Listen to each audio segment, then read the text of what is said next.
Alors, lorsque l'on m'a annoncé le diagnostic de la maladie, il y a plus de 5 ans, j'ai été sidérée.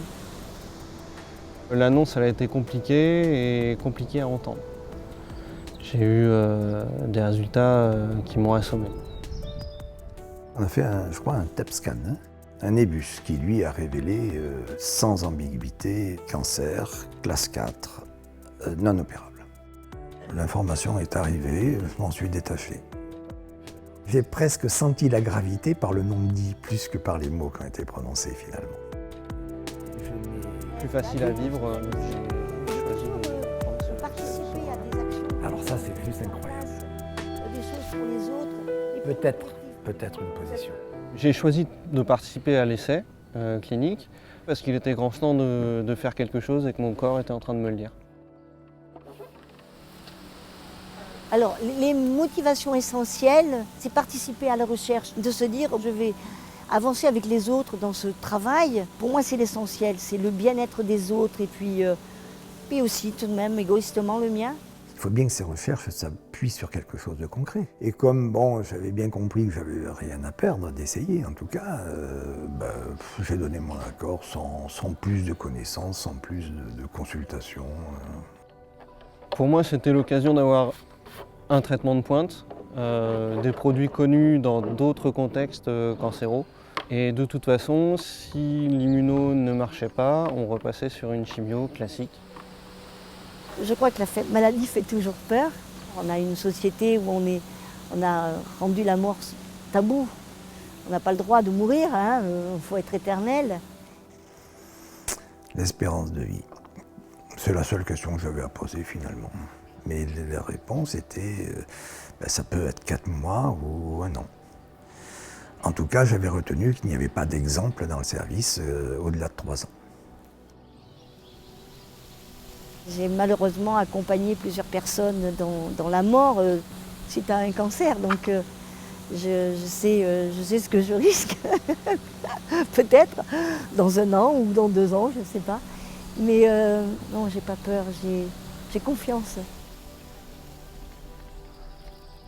Alors au début du protocole, j'étais bloqué du cou, des épaules. Je levais plus les bras et je tournais plus la tête quasiment. Ça n'a pas été facile tous les jours. Enfin, on va pas se mentir, il y a quand même beaucoup de conséquences avec la maladie, physiques, psychologiques, sentimentales. Moi, mon couple a volé en éclats. Je ne travaille plus. En ce moment, je vis dans mon camion. C'est marrant, mais l'été va se terminer. Même en étant entouré de manière proche, il y a quand même des moments de solitude. Et ça, ouais, le plus dur, je crois que c'est d'encaisser autant en si peu de temps.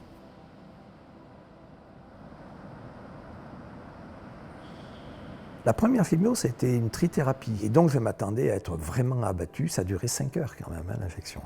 Et puis, quand je suis revenu à la maison, sans aucun problème, le premier jour.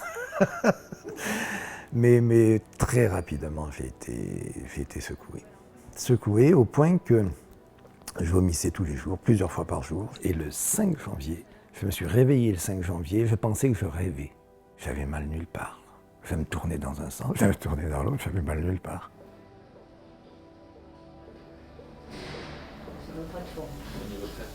Je dis que j'ai plus 20 ans et que tout de même si je suis fatiguée, c'est peut-être un petit peu normal. Je ne peux pas être tout le temps en train d'écouter mon corps et de me dire oh là, si tu as un petit coup de pompe aujourd'hui, c'est que ça ne va pas, quoi. C'est que le traitement te fatigue énormément. Moi, j'ai pas envie de m'angoisser, j'ai pas envie d'angoisser les gens qui m'entourent. On peut avoir peur tout le temps, mais c'est pas ça la vie. Que ce soit les aides-soignantes, les infirmières, les médecins. J'ai été surpris de cette disponibilité, cette empathie. On sentait qu'il y avait une volonté de m'accompagner alors que je ne posais pas de questions finalement. Ouais, il y a un accompagnement à faire sur les enfants. Ouais. Il y a eu des moments difficiles à gérer parce que on ne savait pas quoi lui dire. On a acheté un livre qui a permis d'expliquer tout simplement. Et une fois qu'on avait posé des termes sur la maladie, ça a été plus simple. pour elle à vivre. Et dès qu'on a pu poser ça, en fait, elle s'est calmée.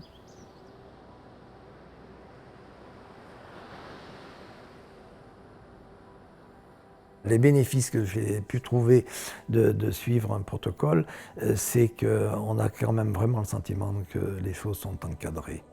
Le premier scanner qu'on a fait, la scintigraphie notamment, les horaires étaient assez larges, pas finalement. Et lorsque je suis venu la deuxième fois sous protocole, c'était à la minute près.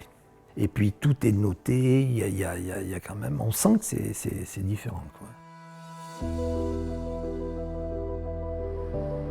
Le premier conseil que je donnerais, déjà, c'est accepter la maladie. C'est prendre ce temps pour soi.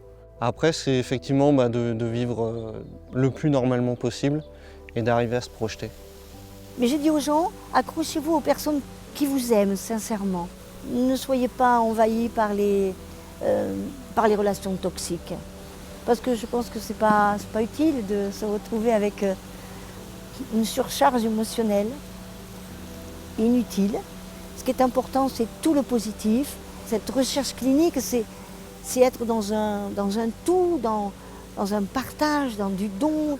Je disais souvent, je le dis toujours, mais il ne savait pas que c'était impossible, c'est pour ça qu'il l'a fait. C'est pas forcément utile de connaître les choses dans le détail, parce qu'on finit par se rendre compte que c'est impossible, donc on ne va pas essayer. Mais ça m'a toujours accompagné. Donc finalement, c'est pour ça que je ne cherche pas non plus à aller trop dans le détail, je fais ce que j'ai à faire. Allez, ça va, ce matin ça va bien, qu'est-ce qu'on fait demain, quoi. C'est presque ça. Donc le bateau, on en fait avec les amis. Et effectivement, on a recentré sur la voiture.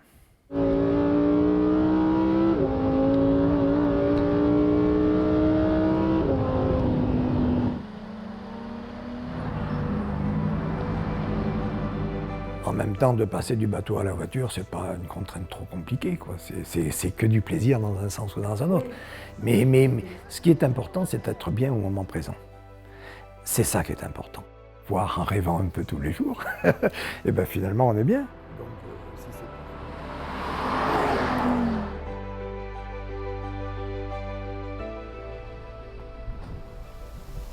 Là, j'ai quand même retrouvé un grand bien-être depuis plus de 6 mois. J'ai une énergie, je suis heureuse, j'ai envie de faire beaucoup de choses et j'entreprends énormément de choses. Et rien ne me paraît insurmontable, bien au contraire. J'ai beaucoup d'énergie à distribuer, à donner, et ça j'ai envie, j'ai très envie.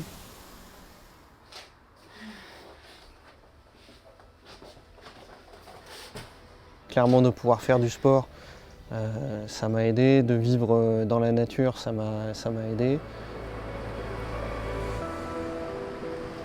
De prendre le temps de la réflexion pour moi, de faire ce que j'avais envie de faire, d'arrêter de faire les choses par contrainte. Voilà. Je pense que ça a été pour moi la clé de la libération.